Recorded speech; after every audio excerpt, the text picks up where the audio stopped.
This is your News Source Evening Bulletin for today, Wednesday, the 7th day of October in the year 2020. I'm Gordon Mosley. Here's what we're tracking tonight. The Guyana Public Service Union today gave the government a 2-week ultimatum to wrap up negotiations on the demands being made by nurses and other healthcare workers in the public sector. The nurses are pushing for increased risk allowances, improved salaries, and additional protective gear as they remain on the front line of the fight against COVID-19. Agreement was reached with the Guyana Public Service Union and the government in relation to the healthcare workers' industrial action. They were given. The agreement is that they were given 2 weeks to meet our demands, and if our demands are not met following the completion of the 2 weeks, then we will take full industrial action. But while the government has started discussions with the representatives for the nurses and the Georgetown Hospital, President Irfan Ali said he wants the nurses and other health workers to realize that their demands must also take into account the current reality of the economy. He spoke to News Source this afternoon. When you look at the nurses, we have to look at it in a holistic manner in relation to what is taking place in our economy. And we have the right way to do things and we have the wrong way to do things. Now, there are clearly established criteria, protocols and guidelines as to how the nurses could have approached whatever issues they had. None of those protocols or guidelines or the law was broken. The president said the nurses stand to benefit from more than just the $150 million that has been set aside in the budget for them. He reminded that every household will also benefit from a $25,000 COVID-19 relief package and other budget measures. But when pressed by News Source about immediate steps to address the immediate concerns of nurses and to meet their demands, the president said the government cannot just look at the immediate needs of the nurses alone. As a government, we have to look at the immediate needs of all of Guyana. We have to look at the medium-term needs and the long-term needs. And then we have to plan and forecast based on affordability, based on immediate revenue stream, medium-term revenue stream, and long-term revenue stream. And that is the difference between running a government and you have to understand the complexity of the issue. You have to understand that it is not a singular issue that a singular variable you have to look at when you're in government. There's a multifaceted number of variables that you have to look at in addressing a single issue. Nurses at the Georgetown Hospital have been protesting almost daily during the lunch hour in their efforts to press the government and the hospital's management to look into their concerns and their demands. While recognizing the role nurses have been playing during the ongoing pandemic, the president said as essential workers, the nurses should also understand the critical needs for health workers. And the question we have to ask, Gordon, that you should ask also, is how do you deal with essential workers like the nurses breaching the law, operating outside of the law? Then what is the purpose of laws if we are not going to adhere to the laws and guidelines? These laws and guidelines are there not for fashion, because they recognize that certain services are essential to the public good. Certain services are essential in maintaining life. President Ali said he agrees with the Attorney General's recent statement reminding nurses and other health workers of the terms of their contracts and the consequences attached to breaching those terms. He said he did not see the Attorney General's statement as any threat. Union officials and the nurses themselves have accused the Attorney General of threatening their livelihoods rather than encouraging the settling of their dispute. More news coming up in just a moment.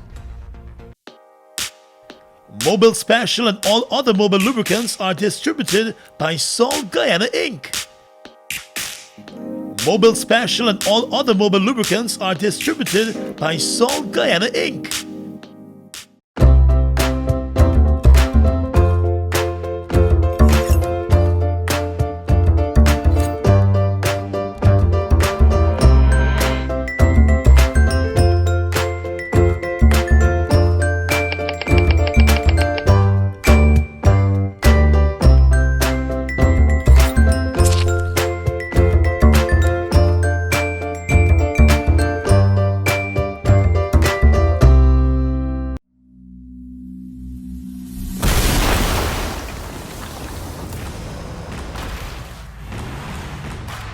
Isuzu D-Max, built to work. Whether it's mining, construction, agriculture, or just adventure, Isuzu D-Max does the job. Put it to the test. Isuzu D-Max, engineered to keep every promise. Marex is the authorized dealer for all Isuzu products. Marex, telephone 226-1482 and 226-1306.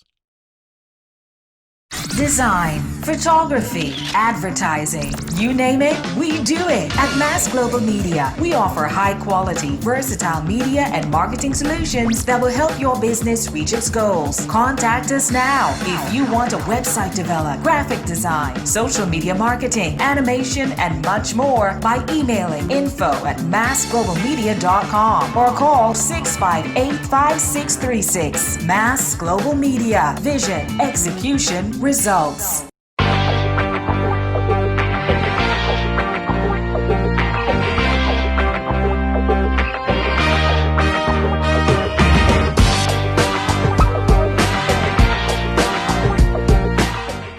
Been through it all. But as a people, we have weathered every storm And risen to every challenge. Because it is the people of Guyana that gives it its strength. all the people, regardless of race, class, or religion. We are one people, one strength. And now is our time.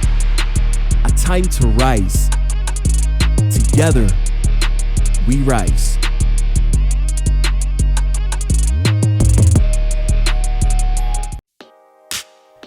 Mobile Special and all other mobile lubricants are distributed by Salt Guyana Inc. Mobile Special and all other mobile lubricants are distributed by Salt Guyana Inc. Welcome back. 3 more persons passed away from the coronavirus pandemic in Guyana in the past 24 hours, pushing the total number of deaths to 98. The Ministry of Health this afternoon reported the death of a 41-year-old woman and a 64-year-old man, both from Region 4, and a 58-year-old man from Region 1. A Ministry of Health source told news source that all 3 of the persons had underlying medical conditions. 104 new cases have also been recorded, and 15 persons are in the COVID-19 intensive care unit. The 3 COVID-19 deaths that were recorded today is in addition to the 3 COVID-19 deaths recorded yesterday, and health officials continue to monitor the 15 other patients who are all in the COVID-19 ICU. They are also concerned about community spread taking place across the country as the COVID-19 numbers continue to rise. Citizens are being reminded to wear a face mask when out in the public and to follow all of the other health guidelines that have been put forward by the Ministry of Health. The number of coronavirus cases in the country continues to climb daily, with the death rate also on the increase. With that worrying trend, President Irfan Ali today pleaded with citizens to stop taking the pandemic lightly. You can have the best plan, but if people themselves don't understand the impact, if people themselves don't understand that this thing kills you, that COVID is not a joke, COVID is not to be taken lightly. If you don't have not only the understanding but the value for your own life and others, your family,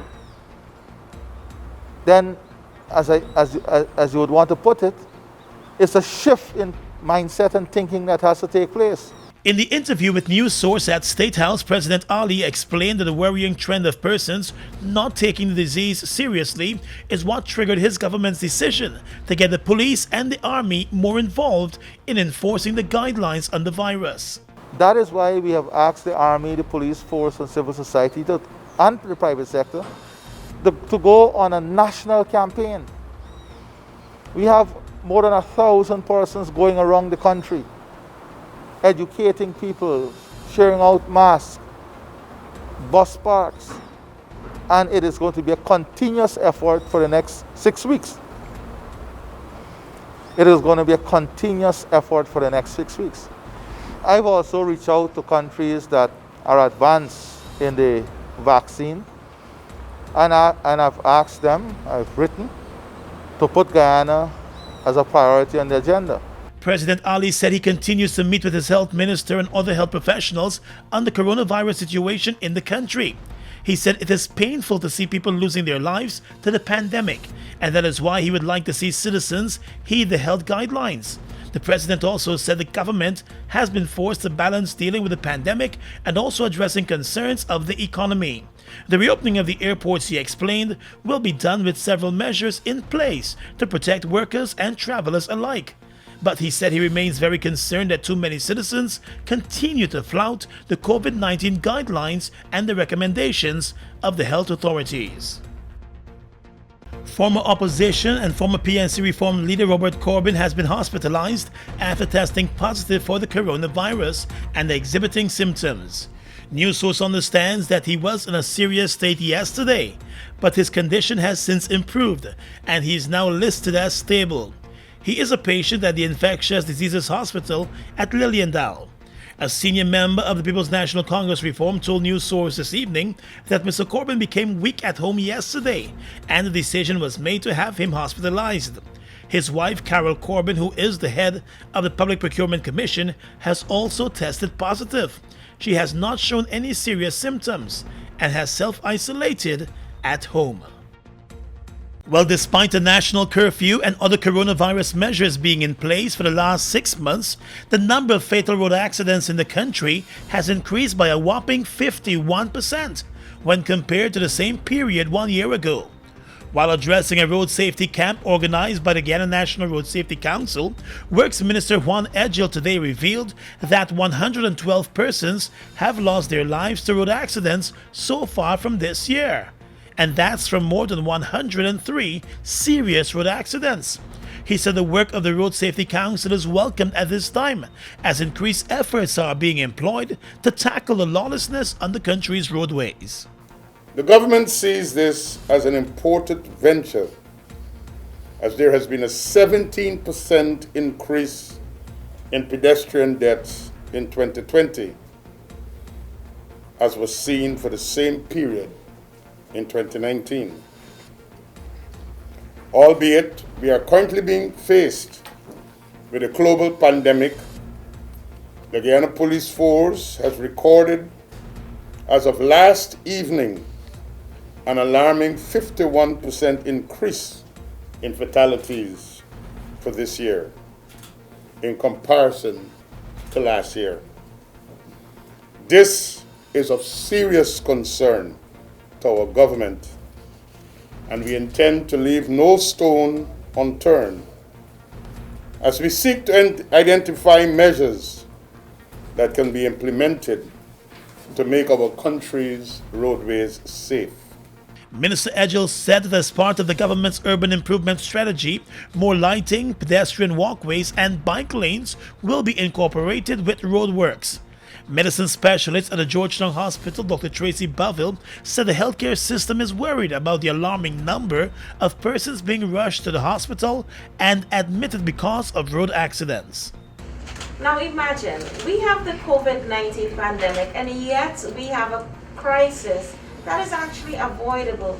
That is something that we can do, and that's why we've actually moved away from saying road traffic accidents, because an accident is something that's unpredictable.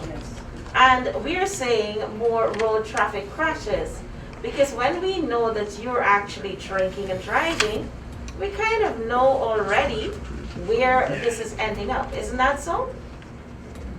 It is a problem that could only get worse if we do nothing about it. And the difficulty is that COVID-19 and our road safety crisis is not just going to go away by us just wishing about it.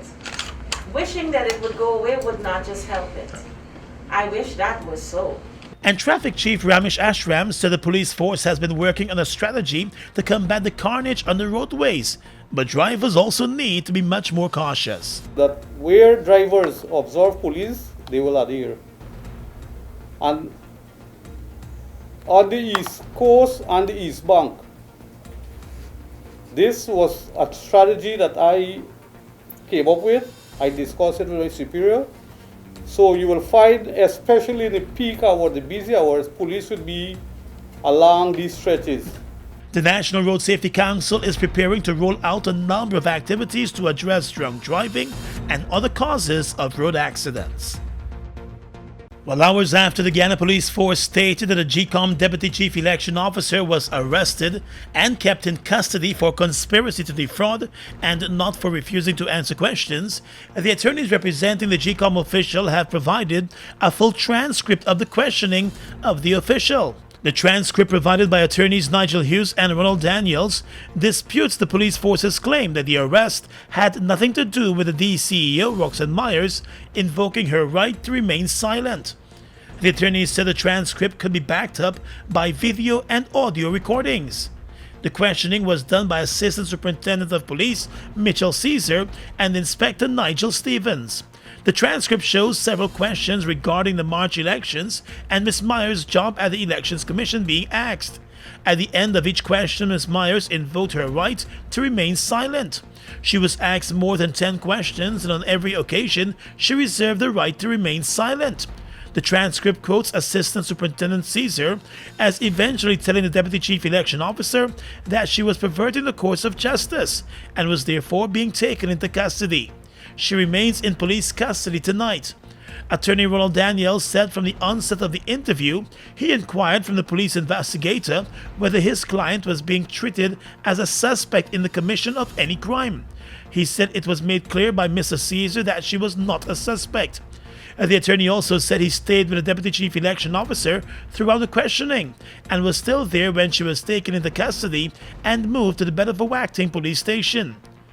Lead attorney Nigel Hughes said he is sticking by his statement that a charge of conspiracy to defraud was never put to the Deputy Chief Election Officer as alleged by the police force. The attorney said the narrative of events put forward by the police is a radical, deliberate, and unfortunate departure from the truth. The Guyana Police Force has been probing allegations of fraud at the 2020 elections. The investigations started on the advice of the Director of Public Prosecutions and came following private criminal charges that were filed against other GCOM officials by representatives of the People's Progressive Party and the New Movement Party. Across the region is coming up next. Mobile Delvac and all other mobile lubricants are distributed by Salt Guyana Inc. Mobile Delvac and all other mobile lubricants are distributed by Salt Guyana Inc.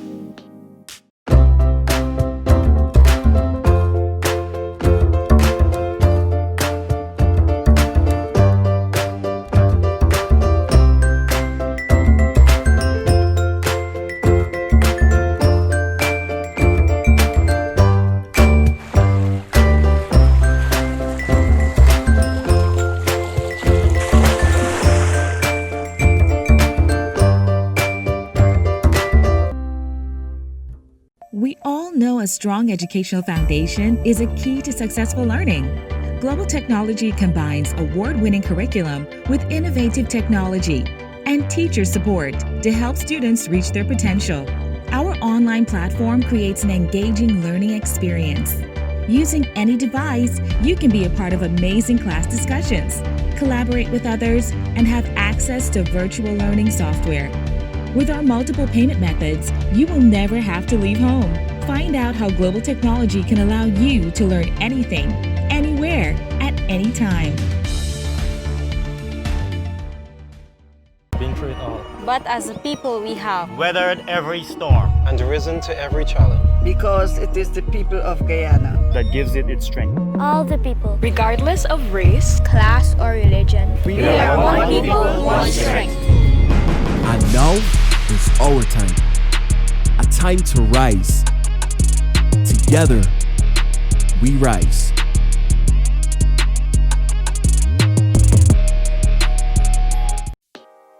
Mobile Delvac and all other mobile lubricants are distributed by Salt Guyana Inc.